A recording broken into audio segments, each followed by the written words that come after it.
And, as I said there was a lot of emotions going up to the game itself. I mean, that was my first one you're playing in. And it's so surreal realizing you're about to play that game. I mean, I know there's only 32 teams in the NFL, but getting there is so hard.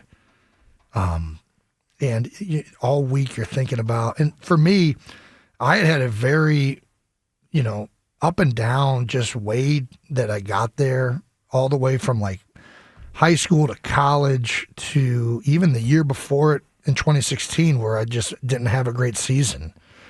So there was just constantly you're always questioning, am I good enough? Are we good enough? And like you think you're good enough, but I don't know. It just happens continually. And then you're reminded you just keep working, man. That's the only thing that matters. Keep working, keep trying to get better, keep trying to improve.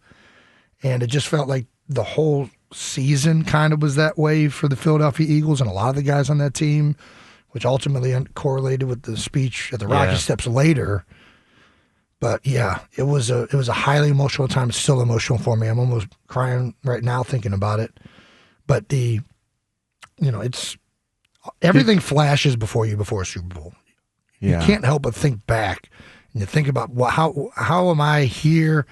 How am I fortunate enough and lucky enough to be here? Yeah. And then you think about your teammates and everybody else, and it's a very overwhelming experience, being on the biggest stage of your profession.